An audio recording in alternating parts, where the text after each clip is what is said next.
Hi, everyone, and welcome to Behind the Numbers. This is the show that goes beyond the data to explore people, stories, and insights that drive business success. I'm your host, Dave Bookbinder, and thank you for joining me. One of the conversations that I have regularly with business owners when I ask them about what's keeping them up at night always comes back to about talent and turnover, keeping good people. Today, I'm pleased to welcome Francie Jane, who's the founder of Terawatt, and we're going to have a conversation about how to reduce employee turnover. Francie, welcome to Behind the Numbers. Thank you, Dave. Thank you for having me. I'm delighted to be here. It's a pleasure. I'm glad that you are here. Tell the audience a little bit about who you are and what Terawatt does. Sure. I am a woman. I'm the founder of Terawatt. Terawatt is a B2B marketplace for group coaching, and the easiest way to understand it is we're basically Airbnb for executive coaching. We make it really easy for employers to bring learning insights or psychological safety, whatever they need, to their organizations in a scalable way. Nice. We're going to talk about why all those things matter and how people come to the realization that they actually need those things. But let's kick it off. I mentioned turnover at the top of the program here. Let's chew on that for a little bit, and let's talk about the real cost of turnover, because unfortunately, a lot of times people may take a cavalier approach to people leaving the organization, and only when they realize what they've done after the fact, they come to understand the true intangible value that was maybe hidden beneath the surface, if you will. So what is the real cost of turnover from your perspective? Yeah, well, one of the things I'll say, I think that people often do is when they think about employee turnover, they think about it on an individual basis instead of on an institutional basis. So, what is your business's annual turnover rate? And does it change year to year, right? So that's interesting to know, right? So if you're consistently looking at a 15% employee turnover rate or a 30% employee turnover rate, you want to know that, right? Because then it's not just some weird thing happening. This is like something consistently going on within your organization. So that's important to know. Then it's also important to know how you compare to others in your industry. And it's pretty easy to find employee turnover rates according to different verticals. For instance, like hospitals, the average employee turnover rate is 20%. Technology, it's like 15%. I just looked up libraries, that's about 7 or 8%. So that's important to know, because the point is, it's not just a one-off. If someone leaves, it's not because of them. It's often because of something that's happening in your organization. And so then you want to think about what are the direct costs of turnover. Things like are really obvious to quantify, like recruiter costs, onboarding costs, getting up to speed. Then there also are indirect costs, which are taking time away from other employees to train that person, even if they're not like technically training them, right? It's just like time distractions or time away of like installing institutional memory, as one way to put it. It could be even metrics, right? As someone's coming on and onboarding, are the key organization metrics that you pay attention to, are that going to be effective? Will they be effective? And so you can kind of define it for every organization can define it for themselves. But I think the really important part is to look at it as an organization, because when you do that, you see how many dollars are involved. It's not just a percentage. And that's what gets people moving, because if you're talking about millions of dollars a year in just replacing people, like, could you use those millions of dollars a year for other things? Because group coaching doesn't cost millions of dollars a year. It's a small fraction of that. And so there's a really high return on investment. Yeah, and when you think about the turnover rates, first of all, I think statistics from SHRM indicate that the real cost, when you start to include the indirect things that you alluded to, the real cost of turnover is around 3 to 5 times somebody's salary. Oh, yeah. So when you talk about the normal turnover rates, if you will, or the reported turnover rates by the industry sectors, I think there are some organizations that have what they'll call maybe the acceptable level of turnover. There's an expected level of churn. It's just a natural course of things. But when you start to think about losing the critical players, the A-team players, the next gen leaders who are identified, and suddenly they start to walk out the door, it's a red flag. So what are some of the things that drive turnover? Well, one of the really big things is just lack of professional development. You see that in all sorts of studies. Gen Z expects and wants their employer to provide professional development, partly because they have a very high level of educational debt. So they're not spending any more money outside of their employer to get more education. They want it to come through the employer. But there's also a ton of research that the best companies in the world are those that develop their employees alongside managing for metrics. So, the classic example is Toyota. And I had a really interesting conversation with someone the other day, which is that Americans really focus on the process of Toyota, but actually one of the key things that everyone forgets is that the initial impetus for the whole, all of Toyota and what made it so great was that they were really focused on making each person great. And I think I love that, because my belief is that every employee can be an A+ employee. They just need to understand more like what the contract is that you're expecting them to bring to the table, and what do they get back for it. So that would be my answer. We can go into more if that doesn't answer your question. Yeah, let's unpack the learning and development component piece, because I've also read a lot of data that talks about the importance of learning, continuing education. How do you track the return on that investment? Yeah, so the way that I think is interesting to do it, there's so many different, well, in my opinion, the best way to do it is to have a control group, right? Because then you can and have it over a time sequence. So what you want to do is find two groups that are somewhat similar. There's never a perfect comp, but let's say there are two groups that have similar dynamics to them in terms of like maybe age, seniority, maybe number. You just want to find a few things that are similar. So let's say there are two groups. One group will be slated for the coaching. One group will not. They'll both have like some sort of intake survey talking about their relationship to the organization, their relationship to their peers, all that kind of stuff, their relationship to their job, their, net promoter score type stuff. And we can do even more of that. So let's say you start there, you give those surveys to the populations. So one group gets coaching, then there's another survey that happens afterwards to see if there's any change. And then you also want to bake into that changes in their group and then changes in the organization as a whole. And just look at like what's changed. What's changed for the group, what's changed for the company, what's changed for the group metrics, all those kinds of things, because you just want to see what is changing, what's made a difference. And that's how you can really start with the ROI. There's a lot of research showing that revenue, profitability, innovation, all are a result of professional development. So like another way to think about it is like the proof is like Google's Project Aristotle, which was 2015, that showed that their most successful firms, Google's most successful groups had a high level of psychological safety.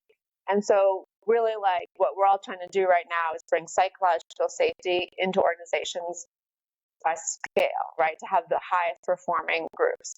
And so Google didn't really define what is the highest performing group or what is the most successful group, but we'll just assume that it's, innovative products that people want, that people pay for, that are profitable. And isn't that like every organization? Certainly some organizations that are nonprofit are not going to be in that bucket. But let's say any for-profit organization is going to, have those same attributes that they find interesting.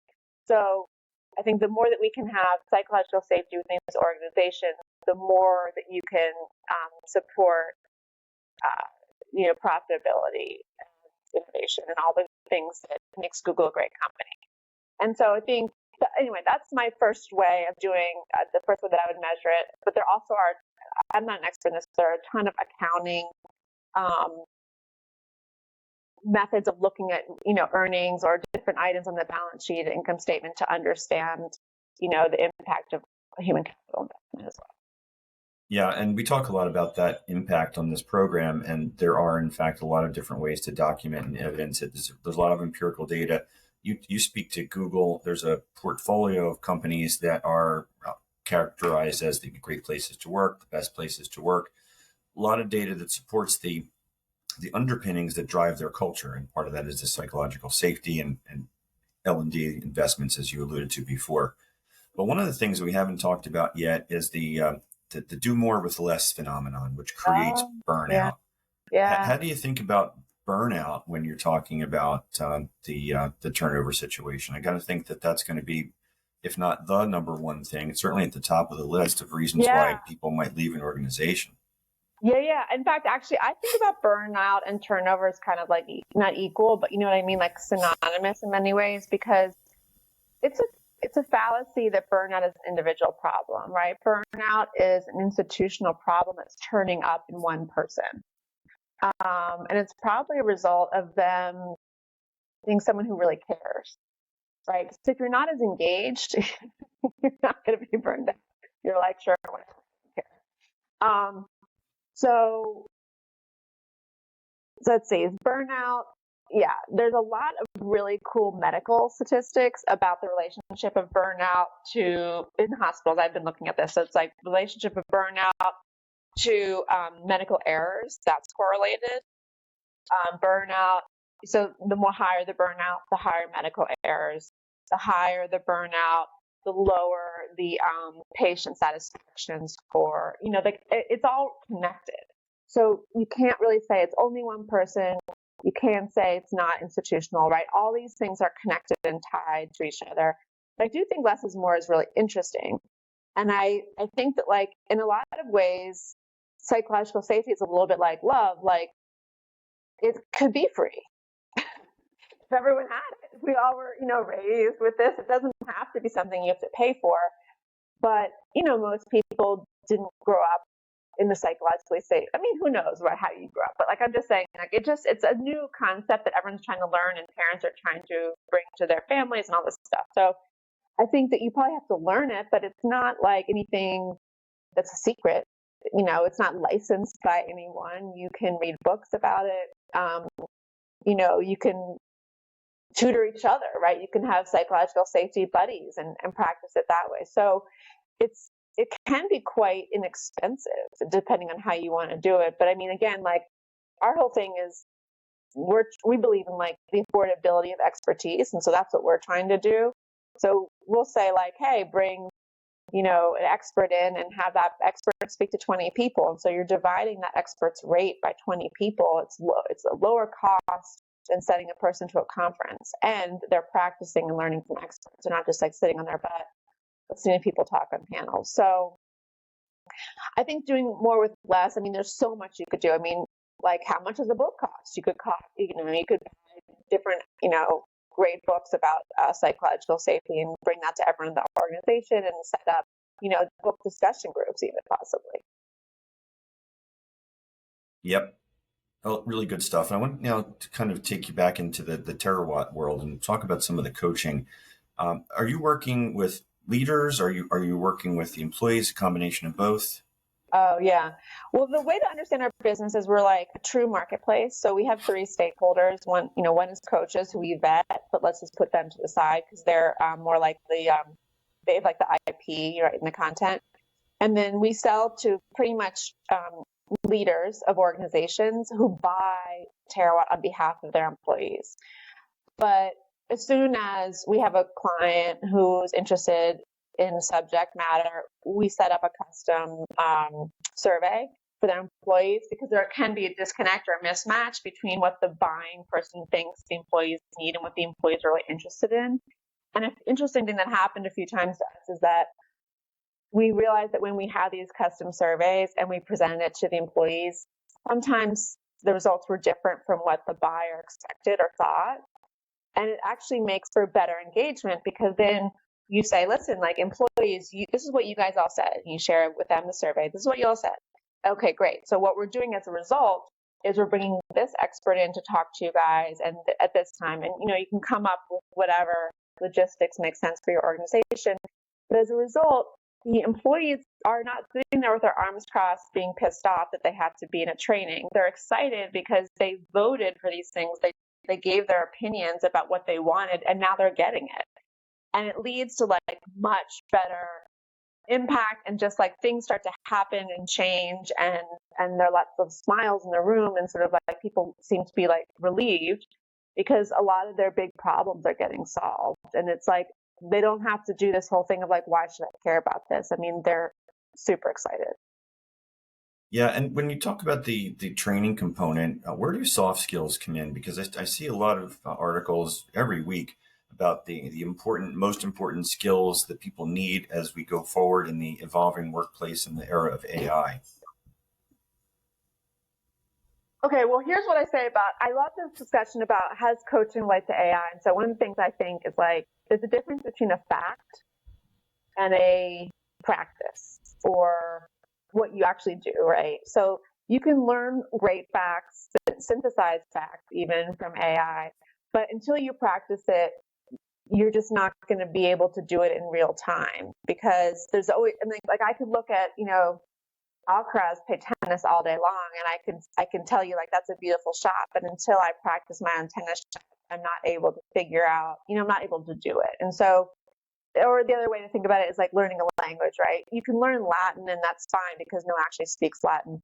But if you want to go to Spain and speak Spanish, that's a different skill than learning the verb tenses.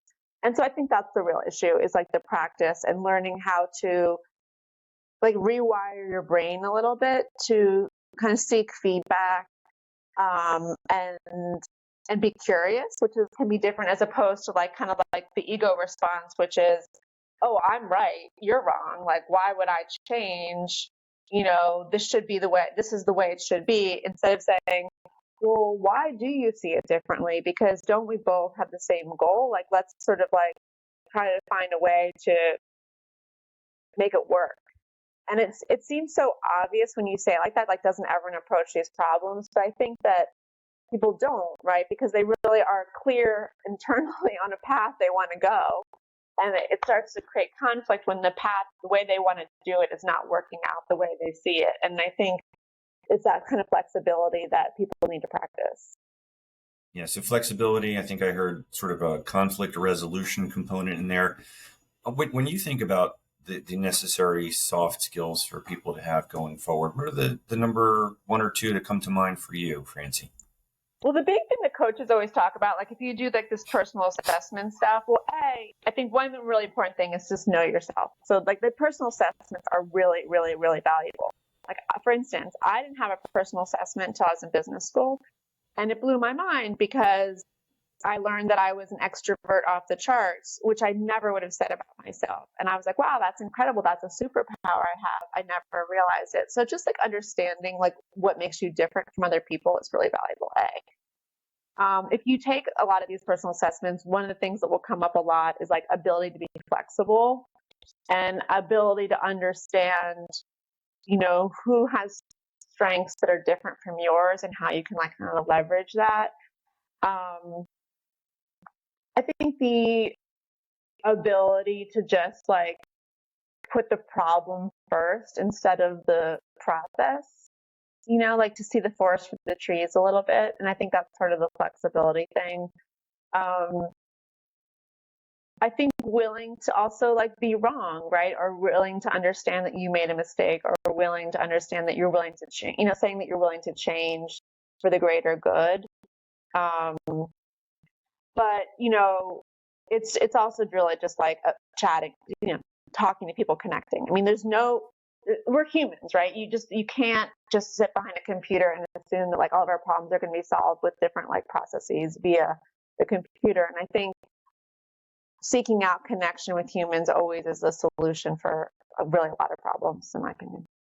Yeah, I think you hit it right on the head with that one. You said a lot of good things there, but I think just remembering that we're all human, and despite being told to show up as your best self, you can't just check that at the door all the time. And I've mentioned the show Severance here a couple of times in recent weeks because it just seemed relevant that you don't just walk into an office building and go to the severed floor and leave everything else behind you. Bad to make assumptions about why people are behaving. Always best to have the conversation and really understand what's going on behind the scenes. Yeah, and the other thing actually that makes me think when you said that is, that was a real thing when I was a much younger employee. So I'm like a Gen X person. And I remember very much feeling like there was my work professionalism, my vibe where I was at work, and there was like when I was out of the office. And I think we're now gotten to a place where we all kind of appreciate that, you take yourself wherever you go. Your strengths and weaknesses or, interests and disinterests follow you. And if you have a bad day at home, that doesn't mean you're going to be able to leave it necessarily at the door of the office. And I think there's a lot more understanding that like people have lives and things affect the way they are during the day. And I think there's a lot more space for people to kind of be open and real about like what's going on with them all around, because there's also even research, right, showing that when managers are more interested in the lives of their employees, they do better. Both of them do better, because I think people want to feel like they're just not like an automaton or a widget, that they are a full person, and like their fears and concerns and emotions matter as much as like their work product. And I don't think it's very hard to do. It's like, hey, how are you? How was your weekend? Oh, I'm sorry to hear that. Like, can I be helpful? Okay, let's work on this project. Like, I really don't think it's like very hard. And I think the more that you can just the more that you can kind of like help them, refocus back on what's important, because that's ultimately what, therapy really is too. Just unloading the fears and like the initial frustration or stuckness so you can get to like the doing. And I think that's what everyone kind of needs sometimes. Yeah. I wonder, do you, by any chance, have any case studies or data that you may be able to share with us that speak to, what you're doing at Terawatt and how it's impacting organizations? Yeah. So we have this incredible case study that came from one of our coaches. He's a PhD in psychology, and actually his father was a PhD too, and came up with this content called Opposite Strength. And it's actually really funny because it really is about psychological safety, even though he doesn't use that terminology throughout it. It's this idea of, there's always someone who might be like opposite in terms of like your weaknesses or their strengths. But like but his point is kind of like when you get together with those people, you can really like move mountains and not see it as like your weakness, but really see it as like connecting strength to strength. And anyway, so his content was used at a health system in Colorado. It was in like a smallish town in Colorado, and they had a 24% employee turnover rate. The average in hospitals, like I said earlier, is 20%. So in a smallish town, the CEO is thinking, this is just not sustainable. Like, how are you going to get more people to move here? They're having trouble filling spots. And then the other thing to remember with hospitals is it's not just like there's no one there for a while. Like you have to bring in traveling nurses or temporary staff or pay people overtime. There are a lot of costs to being understaffed. So with their 24% employee turnover rate in mind, they brought in his content called Opposite Strengths for group coaching, and it was opt-in. Everyone in the organization would come, and it was like a moderated group conversation every week. And every year they did this, their employee turnover would drop 1% to 2% a year. And after 9 years, they got to 4% employee turnover, which is an incredible result. And it led to a bunch of awards, and it made recruiting super easy because instead of paying recruiters, they were, people were telling their friends, saying, I love it here. Do you want to join? Right. So all recruiting costs kind of went away. They weren't paying traveling nurses. They weren't paying as much overtime. So the difference between 24% employment and employee turnover and 4% employee turnover was $32 million a year. Wow. So meaning by the time they got to year 9, they had an extra $32 million a year that they didn't have before. And then what I like to say is like, now you can play offense, right? What do you want to do with your $32 million a year? Do you want to build a new building? Do you want to buy new machinery? Do you want to give raises? You start to really have a lot of choices that you didn't have before, where you're really just plugging a hole just to like keep going.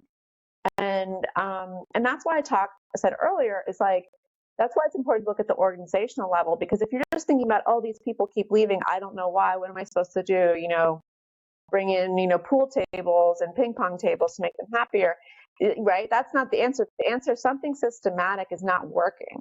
right? You have to change the whole system, and it can work. It does, ultimately will work if you're trying to fix something institutional that's not working, and so by the way, another like headline for that is it's basically a hospital, a healthcare system that was very hierarchical, as most are, that brought in psychological safety, and that made a massive difference because, the hierarchy in hospitals or also libraries I read are pretty hierarchical, and that's just not like a normal way in American culture, right? So you can actually think about it as there could be a big schism for people in that at home and in life and every other part of their life, it's just not as weirdly hierarchical as it is at the office. So there probably is a lot of friction because people are just feeling like this is ridiculous. I can't make suggestions because I'm a nurse, or I can't improve some process because I'm a tech, and like that stuff like goes on, and so that's kind of what was being fixed. Yeah, that's really good, and especially when you talk about the medical field. Absolutely, I've seen it personally and professionally, and when you talk about the savings, the magnitude that you just shared in that case study, jaw dropped because that's real numbers, real dollars that make the case for what you're doing. Yeah, another thing I'll just point out for your numbers people, part of the reason it was so big is they had 4,500 employees. So it was a big organization. But, but even if you're much, much smaller, that might be $1 million a year. What is $1 million? What can you do with $1 million a year extra? I mean, that's, real money. So I think that's the real thing is like, we get so kind of caught up in like individual stuff or just percentages and forget the dollars, and the dollars matter. Yeah, they absolutely do. And then when you create that environment, then your people become the evangelists, and it helps you to recruit, and it changes the whole cycle for you. 100%. And it's like, it's just so interesting because the award thing, I wasn't really focused on, but like that changes stuff, right? Because it means that people are proud to work where they do. They tell everyone, in their community is like, wow, you guys are an award-winning hospital. I mean, you walk around with so much pride about your organization. That's a different feeling than kind of like getting through the day and like wondering if you can make it another 6 months. Yeah, for sure. Francie, we're almost out of time here, but I want to just ask you for some maybe actionable advice for our listeners today, whether it's on the leadership side of the equation to help try and do things to maybe reduce turnover, or the employee side where they're dealing with circumstances and maybe they've got one foot out the door, and how should they be thinking about things? Your choice, or both. Yeah. Well, so the one thing I always think is really interesting is like if you're trying to figure out like what works for your company or what you should do or how you should start, I think the easiest thing to do is just start having like surveys that you give to your employees just to better understand what they want, what they like. I mean, it could even be something like, I'm on this panel and we were talking about ways to retain like the lowest paid like techs and nurses. And, one idea is like knowing everything we know about student debt, maybe there's like a student debt repayment program, that helps people with the stress of, their bills. Or maybe you say, hey, you are, this level of employee, here are 5 things we're kind of thinking about as a way to help retain you. Which is your favorite? You know what I mean? Instead of like executives sitting around a boardroom trying to figure it out, like just ask people. And I think once you start to have a culture of asking people their opinion, you kind of get closer to innovation because you start to get, people talking up who were sort of disengaged maybe, or who are just, like I said, just trying to make it through 6 months. And no longer do leaders have to be guessing or throwing darts at the bulletin board. I just think the more that you can survey people, or maybe even you put together like some sort of employee group, like an ERG or a BRG, right, where they're like representing ideas and coming and trying to find ways to be more innovative. I just think that culture can really be changed by like quite inexpensively when you just kind of like connect more the different groups of the organization and just really understand what everyone's thinking in like large terms. Because anecdotal stuff is so painful because you never know if it reflects the majority. Yeah, really, really good stuff there. And the tweetable moment there was when you talked about asking for opinions, getting you closer to innovation. Really love that. Francie, we are unfortunately out of time here, but before we go, do tell the audience how they can find you, how they can connect with you if they want to learn more about you. Yeah, so our website is terawatt.co, C-O, and no M, and just, terawatt.co. Just it's a word from the dictionary. And then I'm pretty active on LinkedIn. Terawatt also just, sorry to back up, we have a get in touch page, so you can book a call with me if that's interesting, or get on our newsletter. And I post a lot personally on LinkedIn, and then Terawatt posts a fair amount. But those are probably best places. That's awesome. And all that will be in the show notes. Thank you so much for joining us today. It was a pleasure having you on Behind the Numbers. Thank you so much, Dave. I love being here. Awesome. And thank you out there for tuning into Behind the Numbers. If you enjoyed today's episode, please take a moment to leave us a review on Apple or Spotify. Your feedback helps us grow and bring you even more great content. And don't forget to hit the subscribe button so that you never miss an episode. Until next time, I'm Dave Bookbinder, reminding you that the numbers tell the story, but the people bring it to life. Take care, everybody.